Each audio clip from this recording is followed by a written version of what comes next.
we took on the A shape after then taking on the G shape in the previous week. So now we need to put the G shape. It wasn't the previous week, I think it was the week before that. But now we need to put the G shape together with the A shape. We are mapping out the neck. We started off with the E shape up at the 12th fret.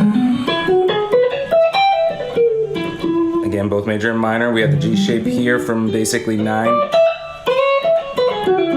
and to 12. And again, our A shape was down here from basically the 6th fret up to the 9th fret.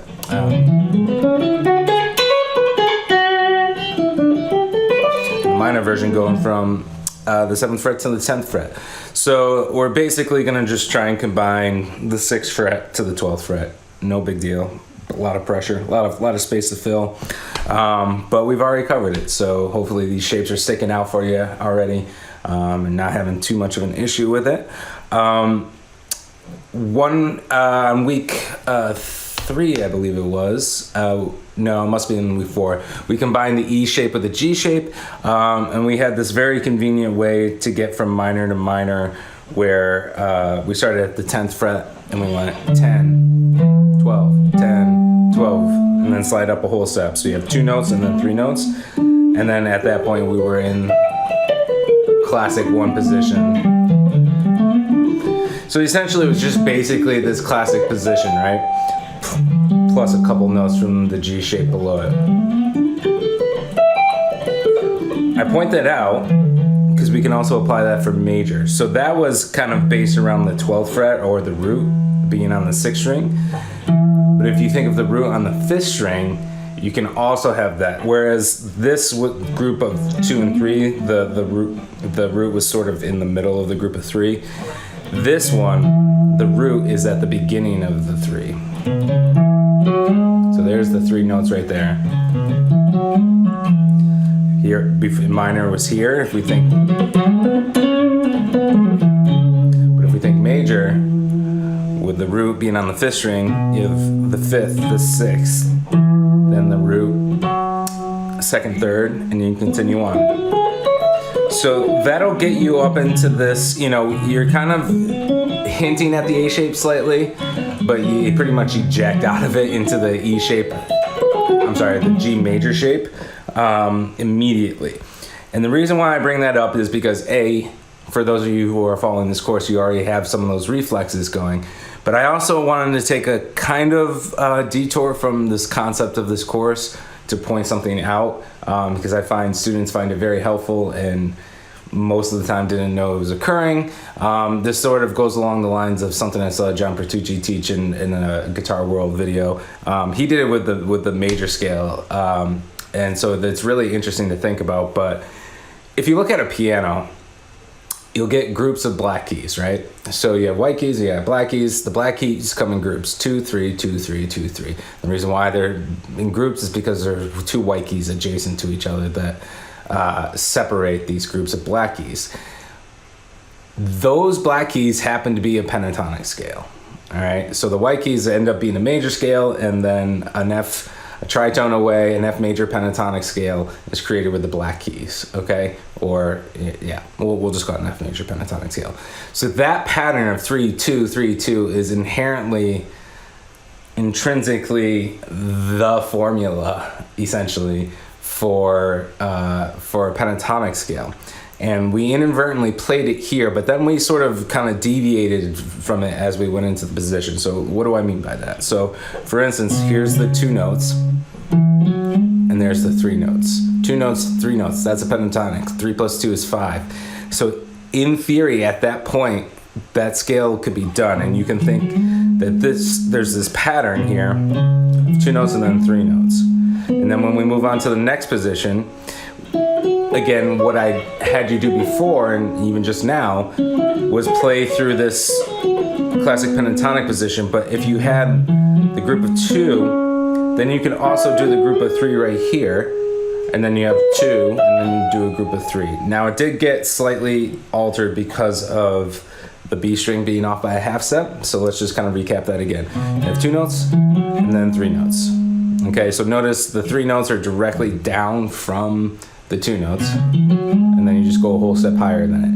And then the 2 notes are directly down from the higher of the 2 of the 3 notes. So you just move down towards the ground, essentially, what that translates to. And then you got 3 notes again. Now again, if you were to move directly down, you would be off by a half step, so you have to slightly shift. So you tuck in that first finger and then you go to the 12th fret. And again, hopefully at this point in the game, you're starting to see these shapes. You know, we have the E shape up here, we have the A shape up here. And you're kind of just gapping those chord shapes, because again, the pentatonic scale is actually the triad plus 2 notes. So there's a whole bunch of things to think about that I don't even know if I've even gotten to in this course, because we've been focusing on combining the major and minor pentatonics. But if you don't know that the major pentatonic is the minor pentatonic and that it's groups of 2 and 3 notes, these are things that are really kind of good to think about, because they'll help you map out the neck. So you got 2 and you got 3, 2 and 3, and then it's going to slightly shift, and then you got 2 and 3. Thinking about how the pentatonic scale is basically the chord tones. That's also very important. That's what I meant to say as well. Because every time you're playing that scale, you'll see the chord shape that you're outlining. And every time you go to play a chord, hopefully you'll see the pentatonic scale that fits around it. That's why we're continuously referring to these in terms of cage shapes, is because they are absolutely outlining these cage shapes. And really, even if you think playing in a box is kind of restrictive, it is, I get it. Ultimately, at the end of the day, there's only those 5 shapes on the guitar: C, A, G, E, and D, caged, and then deviations from them. So it's good to be able to point them out and see it, because again, music builds itself in layers, and you want to be okay, that's my spiel. So notice we got even farther than we've gone so far. Technically, as far as major is concerned, we got up into this E shape, but we never went farther. But now that we know that it's a pattern of 2 going into 3, we can slide up into that, which we'll find out is going to be that D shape position. So because of that, you can also do that with the minor one that we just did too. So that would start, again, 10th fret, sliding up just like we went over in week 4. Then you're going to stretch your middle finger. And so I recommend stretching the middle finger, just because it kind of outlines a chord shape that you would kind of make, as well as it helps facilitate that shift. Otherwise you kind of get, especially up here, you kind of get scrunched. So if you get comfortable with it with the middle finger, because again, there's your triad right there. But you can also do it with minor.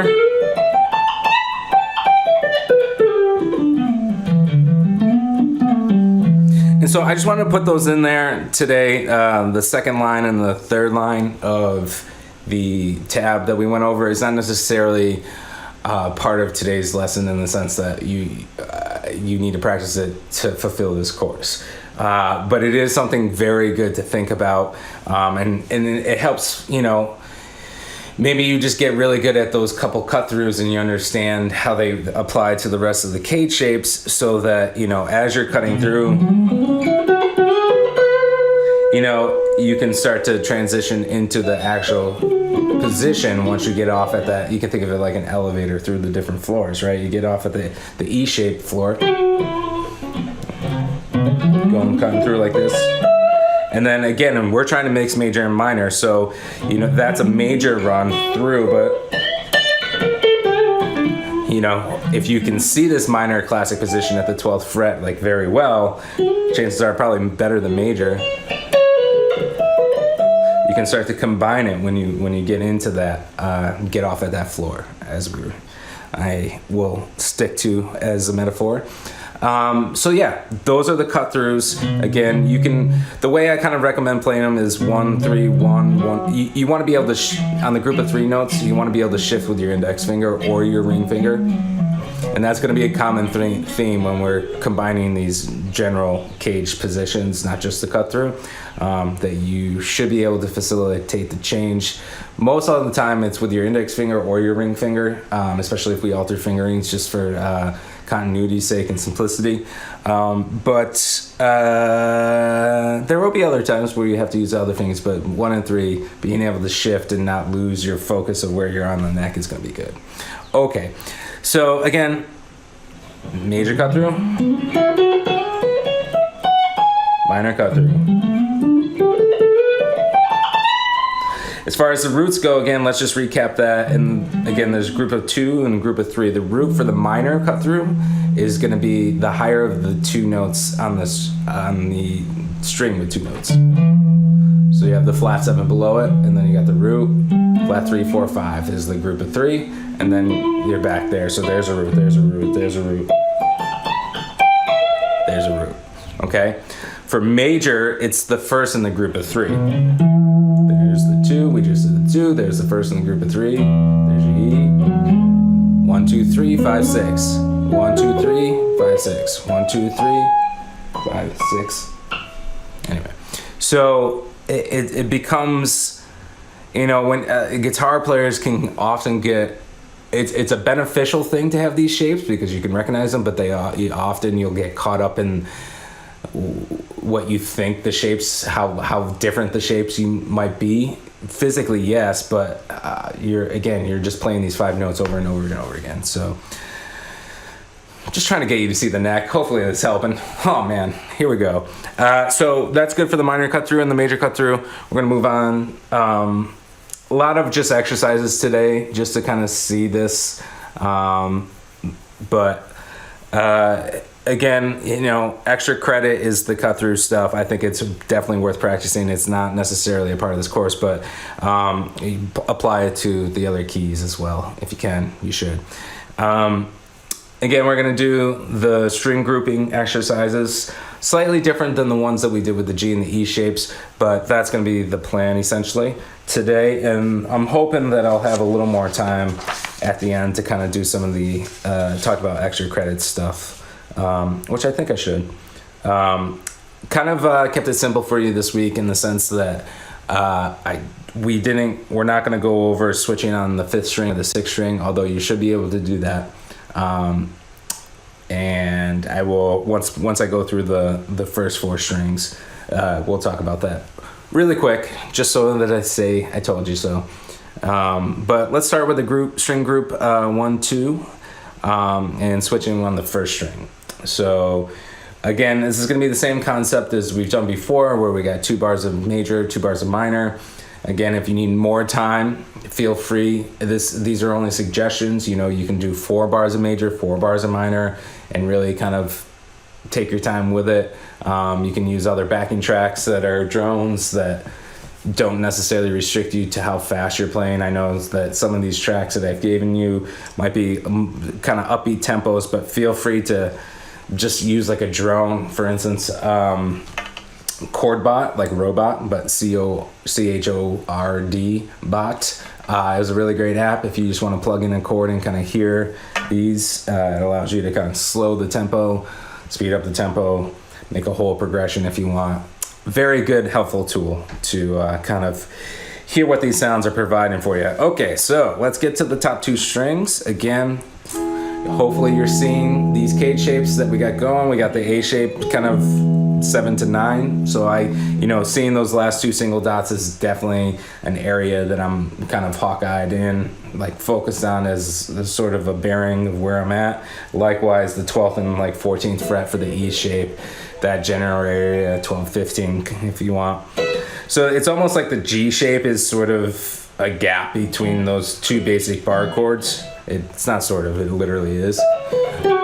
So, most people are thinking this shape and this shape, but that G shape is a position too, and we're going to utilize it today as well. So again, for major on the top 2 strings, we have 7 and 9 and 7 and 9. Okay. I'm just going to, for a split second, I was thinking I was going to walk you through all the scales again, but I'm assuming that if you're watching this right now, you've already gone through these with me. So if not, elsewhere. So again, we got this position right here. We got 7 and 9 if we're trying to think major on the top 2 strings. And then above it was the A shape. So we have 9s and 12s. So that's a really good thing to be able to do too. Again, we're only really going to focus on these top 2 strings, so we're going to do a whole bunch of that today, right? But another thing, especially once you we have 3 positions now, but especially once you get 5, to be able to climb through the pentatonic scale on hopefully be able to climb through the pentatonic scale on just 2 adjacent strings.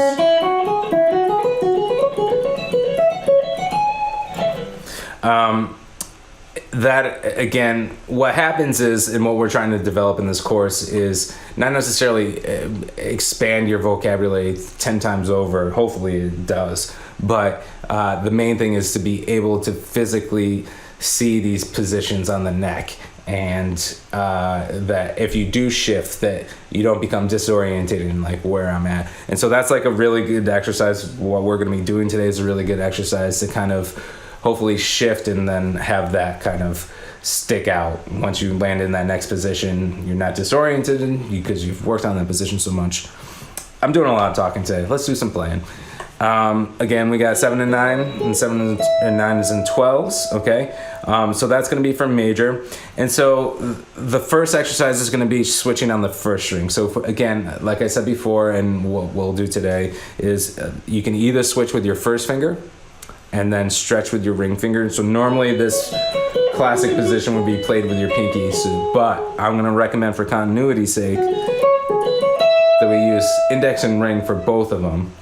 And then, you know, when you'll see a lot of classic great players will kind of play that position with 1 and 3 a lot anyway, just because it's easier to bend with 1 and 3, and again, it helps facilitate change if you're having very consistent fingerings between positions. Anyway, so that's what we get for major, and we're trying to switch on the first string. So we got 7 9 7 9 up to 12, back to 9, down to 7, down to 9. So you want to maybe only just do it with your index finger today, or only your ring finger today. Just so that you get very comfortable. Again, what we're trying to do is build familiarity. So if you're constantly switching which finger you switch with, you might throw yourself. So it might make sense to kind of just switch with 1 finger today across the board on all strings, and then go back and use the ring finger too, so that it feels comfortable no matter what you do. That's the goal, to be comfortable in all directions at all times. Okay. So that's for major. Switching on the first string. Minor, again, we're going to have part of this kind of A minor shape with the E minor. So we're going to have 8 and 10. And again, I'm going to recommend, normally this is played 2 4 1 4 in this position, but I'm going to recommend 1 and 3.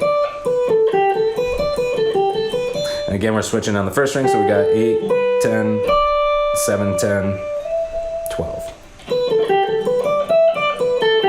So again, as you know, the first time we're just going to be playing through his 8th notes and just going up and down the scale, literally. And then eventually, once you think you feel comfortable with it, you want to hopefully take the time to kind of get creative with it. So 2 bars of major, 2 bars of minor, 4 each if you need more time, but that's the idea. So let's take it to the backing track. So I'm gonna go with funk, just because I like the funk. Again, we're going.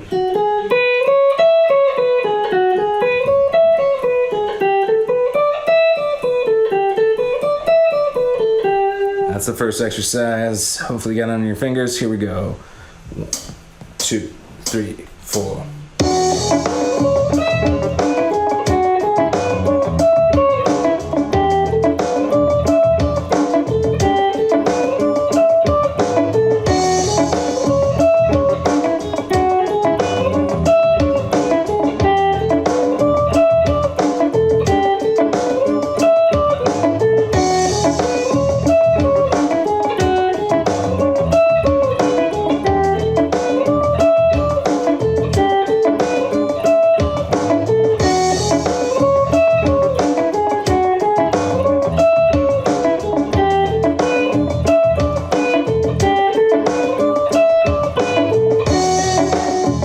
Good, so now you can kind of have a little fun with it.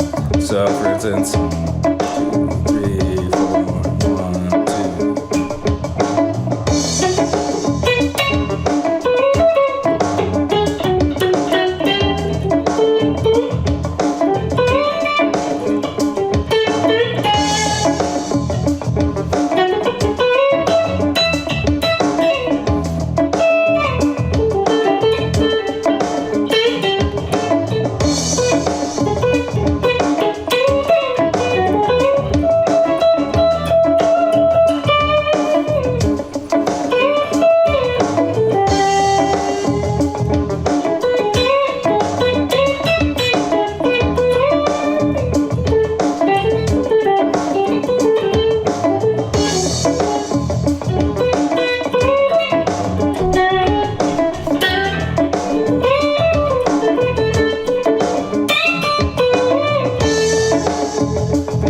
So you get the idea.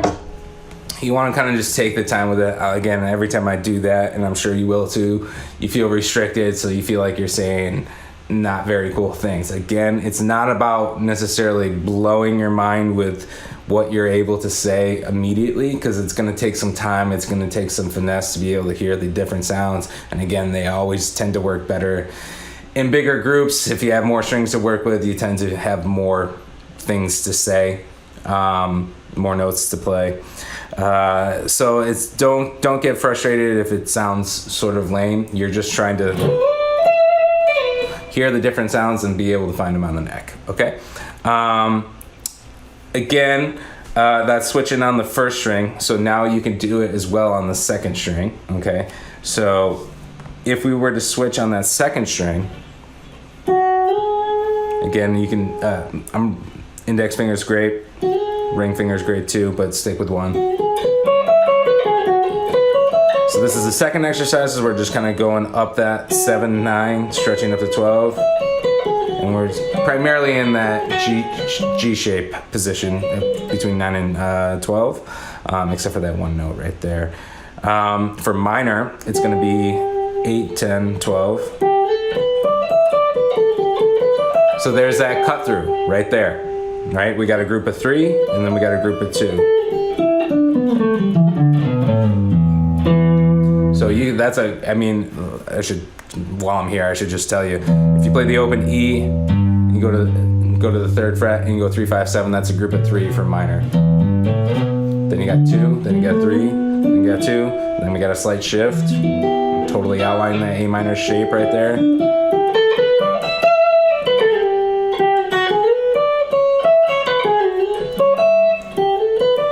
So that's what we're dealing with.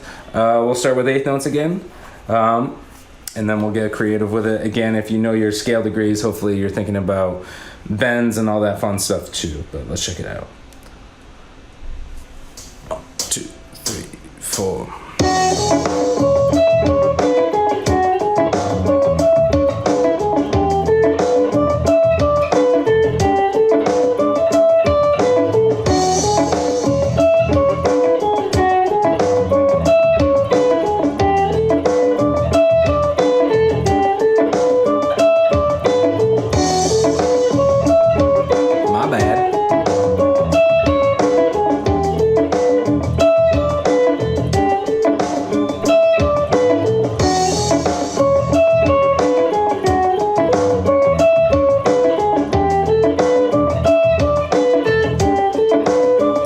Get a little creative with it.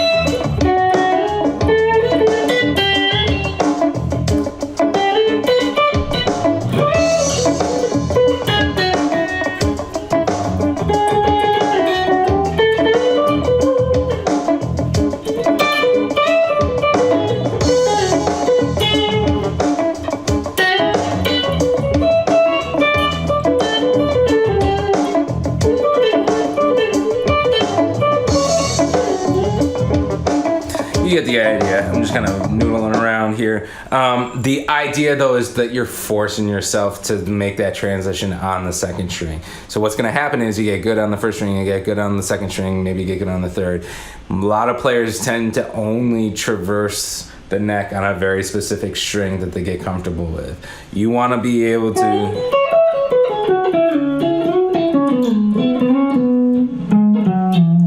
You want to be able to transition on every single string.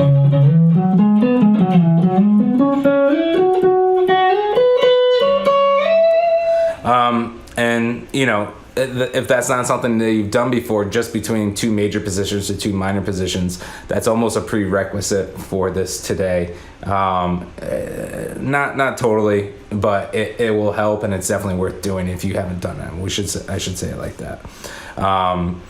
So, you know, we're learning, again, once we get through all the strings, I'll go back and I'll recap all the fingerings that, you know, are worth thinking about if we're not covering them specifically in these exercises. But that's how the top 2 strings line up for both major and minor, and how you could switch between them with either your index or your ring finger. Okay. Let's see here. I believe we're going to go on to group 2. So string group 2 and 3. And for major, we got the 6th fret, we got the 9th fret, we got the 7th fret and 9th fret. Again, even though those are the fingers that we would normally use in that position. Here up above, it's going to be 7, 9 and 11 and 9 and 12. And normally we would use our pinky, but again, for continuity's sake, we're going to try and use our ring finger. Okay, so if we're switching between major, it's 7 to 9. Right, so that's the first half of that first exercise. And by first exercise, I mean the third exercise on the second page, that is. Too many exercises to keep track of. For minor, we're going 7 and 9, and then there's that slight switch. So I would just tuck in your first finger, or this is a good example of when you might want to rethink your fingering. So again, this is kind of part of that. It is part of the other cut through. Not the one that was written out, but the other one I kind of showed you earlier with that group of 3 there. So you could use your ring finger there and then get twisted, but this is a similar scenario that we did with the other cut through where it would be good with the middle finger as well. So I'm going to recommend for minor that you play this as 1, 2, and 1, 3. So there is one position today where we'll use a finger other than 3. And we'll talk about transitioning on that string in just a second, because we're transitioning on the second string in string group 2 and 3. So we have index and ring from 6 to 9, index and ring from 6 to 9 up to 12, or index and index. And for minor, we're gonna go index middle on 7 and 9, and 8 and 12, 1, 2, 3 right in a row. So 1, 1, 3, I should say.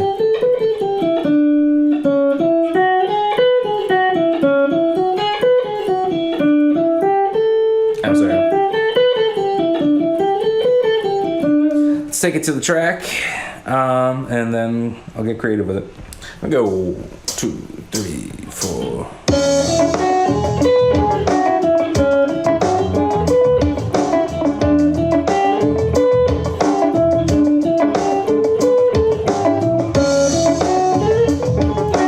What? I need to wake up.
Get the idea. Again, you know, it's less about hopefully you're hearing what you're trying to play, or you know, playing what you're trying to hear.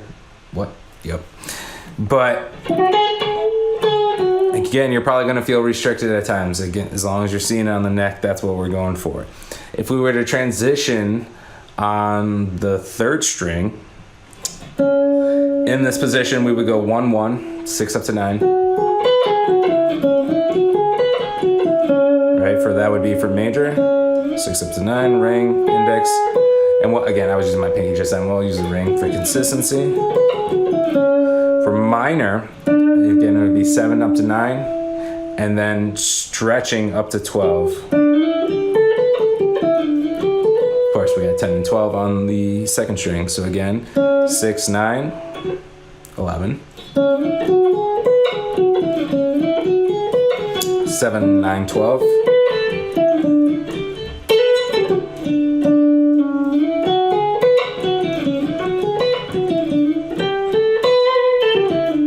Put it against the track. 1, 2, 3, 4.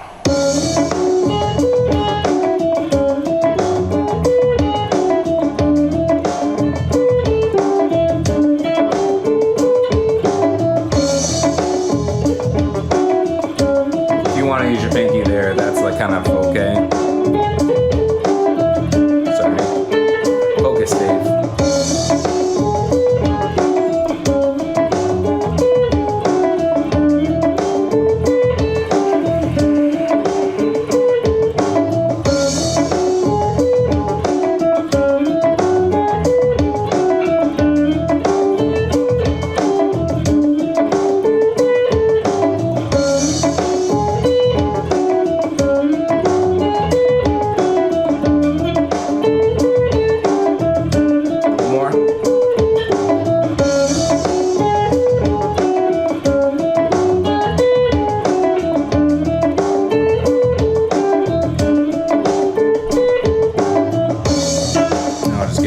Again, forcing yourself to switch only on the third string.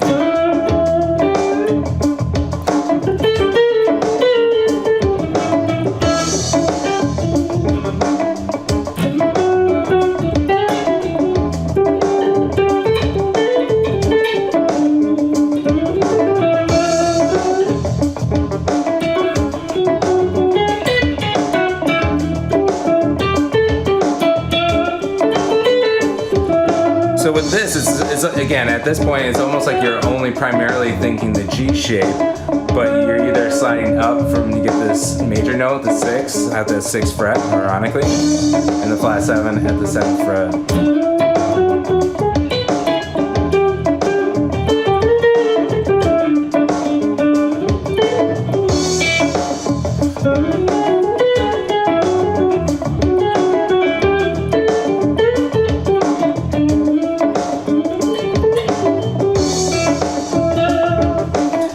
You get the idea. So at this point, again, you know, it might be worth recapping just the top 3 strings together, or coming back and doing this several times every day for each one of them, and then slowly, surely putting them together. Again, at a certain point, you'll be able to jump back and forth on any of the strings, and hopefully you see how they all sort of line up. But the important thing is you will find that you will switch on specific strings just because of fluidity, ease, you know. And there will be other strings that you don't do as much. Sometimes it just restricts what you're able to say, but again, sometimes switching on a different string will make you say something different. So these are the exact kind of exercises that are good to help you break out of the caged box, right? Because how you phrase something here with a slide is not how it would translate if you have to jump strings mid-phrase, you know? So it's just some things to think about. Again, you never want to get stuck in any direction. So if you find yourself only switching on a specific string, that's a great start. It's a great foot in the door, but you don't want to be restricted in any direction. Great. So that concludes string group 2 and 3. We're going to move on to string group 3 and 4. Okay. So shouldn't be any surprise if you know these. You know what's going to happen. You know what we've been doing. So on the third and fourth string. This one's really great because you'll have the root and the fifth, which again, I will say it before and I'll say it again, the root and the fifth are the exact same notes that they are in major as they are in minor.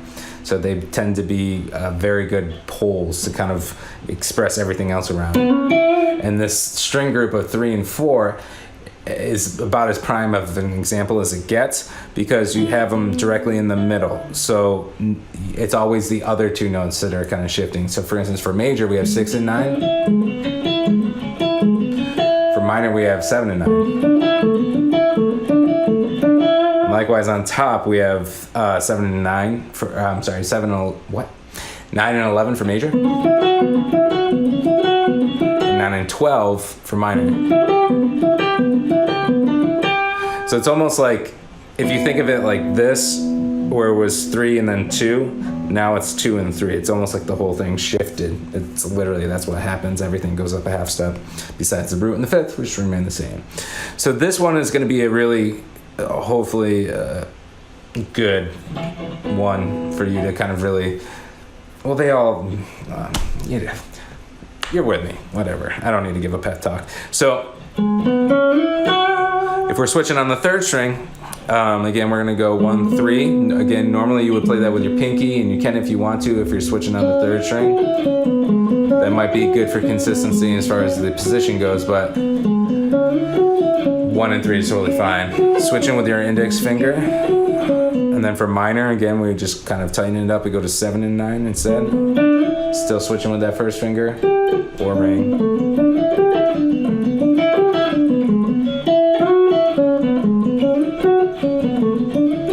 Let's do it against the track and then get a little creative with it.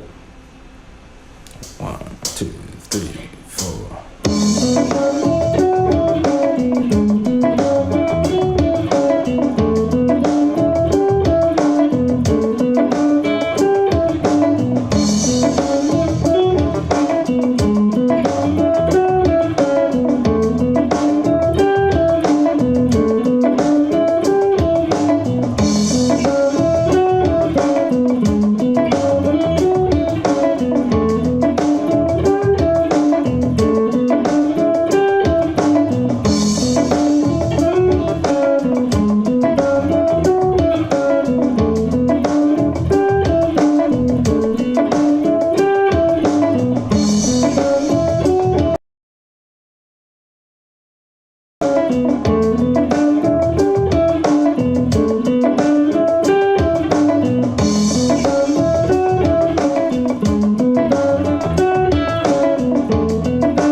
Yes. So again, pretty simple concept. It's just a question if you can see it.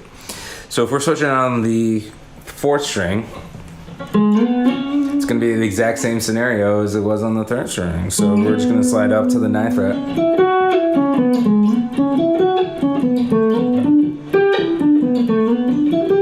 Again, so when you slide on the fourth string, now you're essentially primarily in this G-shaped position, which is the extra note. Let's do the exercise. It's very convenient with 1 and 3. 2, 3, 4.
Sidestepping for a minute.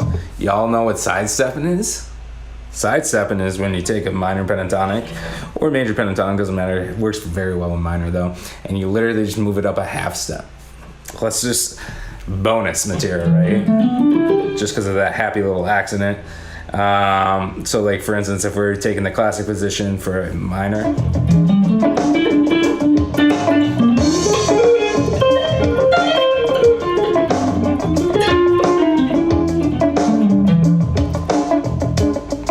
nonsense, but it sounds awesome. So like, let's try it one more time.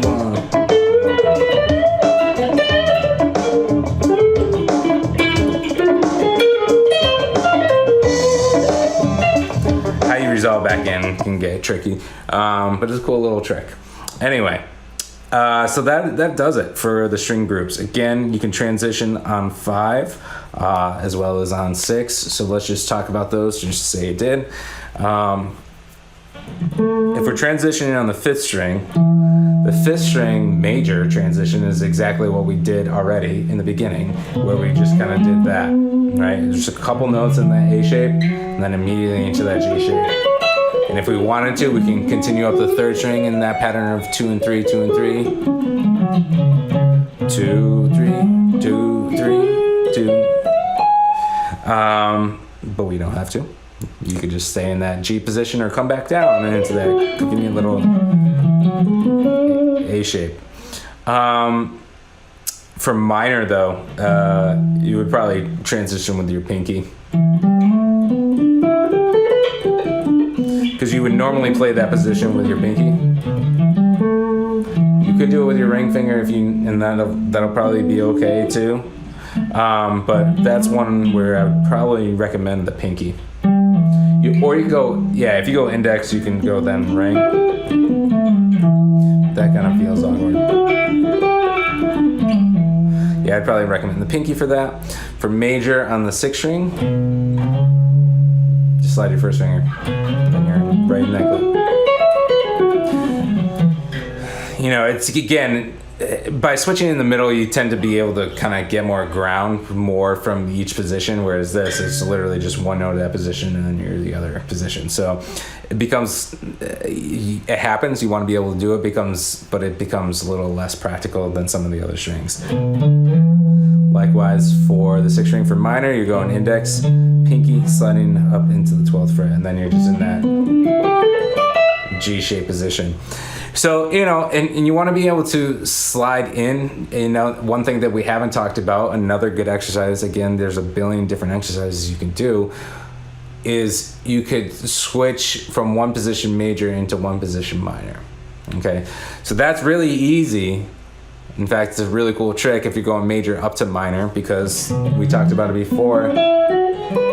But this, what is considered the A shape at the 7th or 6th and 9th fret, if you move it up 3 frets to 10 and 12, or 9th fret up to 12th fret, becomes minor. So you get, it's the same thing we did before. Let's just recap that. We did the G major shape, which is the classic position 1, up between frets 9 and 12 in the key of E, and then we did it up at 12 to 15, obviously because of the minor. So you can kind of switch back and forth between those, see what you would play in one, how it sounds in the other. So again, for the G shape position that we did, it was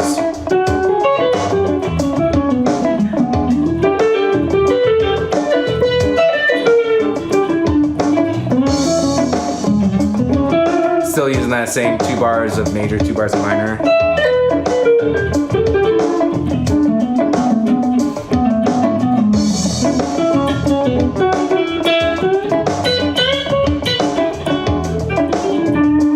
So if we did with the A shape, it'd be down here.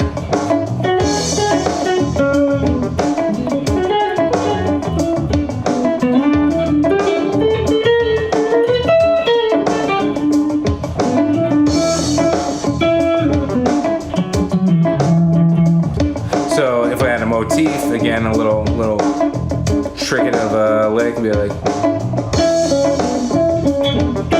So that's what that sounds like in major if we move it.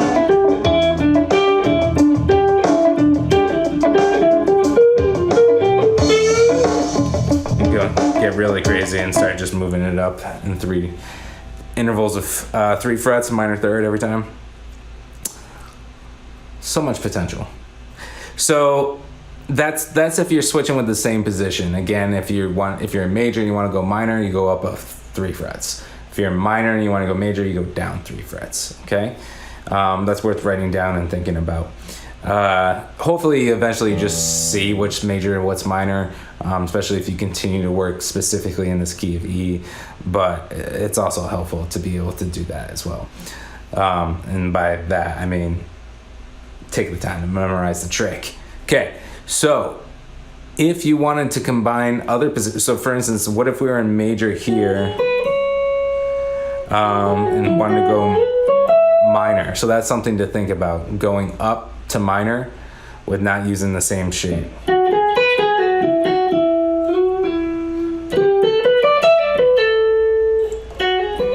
And then what do you end up finding? Like, let's just take a look at the top 2 strings, for instance. It's major on the 7th and 9th fret of that A shape. And then minor is, again, we're shifting it up. No, I'm sorry, if that makes sense. That's doing the same thing that I just did. Sorry, I got confused there for a second. So what if we started minor down here? That's the opposite of what we're talking about, Dave. If we started minor here, and then we wanted to go major here. So when that happens, you just need to get creative with the fingering potentially, because although it does depend on what string you want to switch on. So like for instance right there, you have 8 and 10, 7 and 10, 8 and 10, 7 and 10 for minor, and then you'd have 9 and 12s. So you could go index and ring, slide into the 5th, which is home base for both of them, and then stay in major at that point. Or if you're switching, you could just go up a half step from your first finger.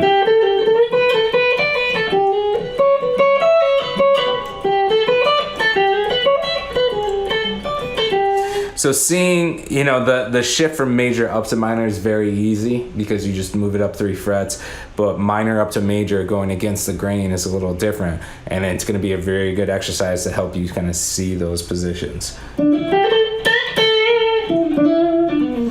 So today I got a couple extra minutes. Let me just, while I'm on topic, I'll explain the 2nd and 3rd string, how you would do that again. For minor, you have, and then for major, you have.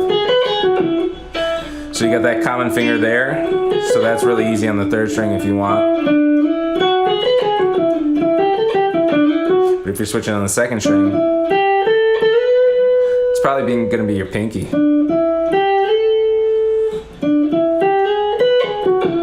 Or just sliding, like we just did before, sliding your first finger into the major 3rd, and then you got that position.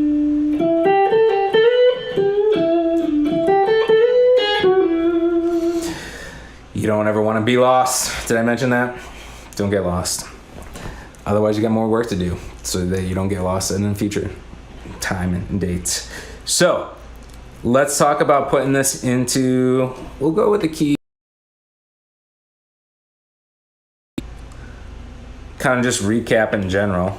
Let's see.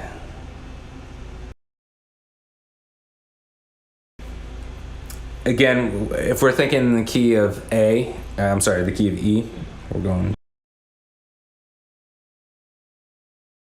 is C, those shapes move. So you got the E shape at the 8th fret and the A shape down here at the 3rd to the 5th fret. Okay? So we get the E shape up here.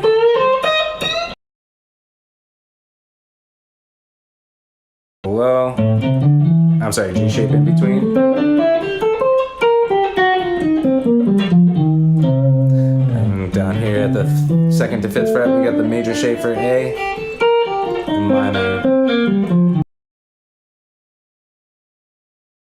And again is going up major, coming down minor.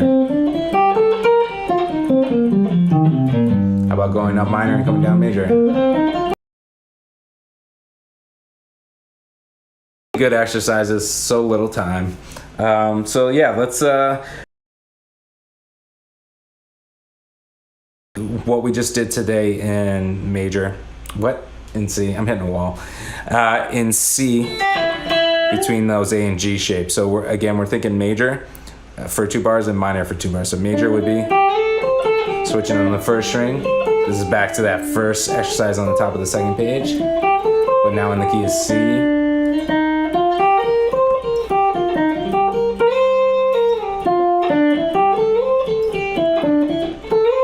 Let's hear how it sounds.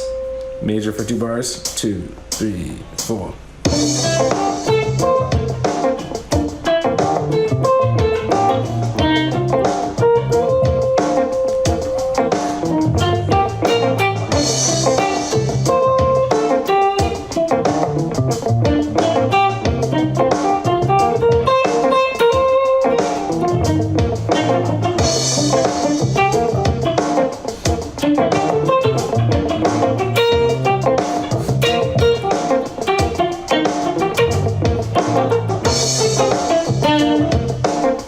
To do the 2nd and 3rd string, or switch on the 2nd, I'll do that.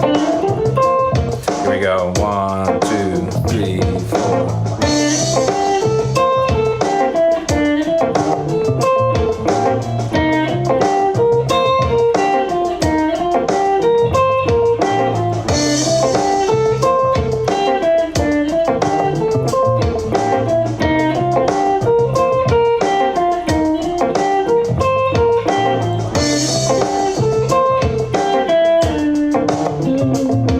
So you get the idea. Again, there's so much to do, right? You could spend days, weeks, months, years on this stuff to really get it under your fingers. So even though I'm throwing a whole bunch of stuff at you, don't get overwhelmed by it. Keep it simple. Really just take the time to get back and forth between the 2 positions on at least a couple strings. Because once you're in the other positions, hopefully you're not disorientated and you kind of live in that position for a minute.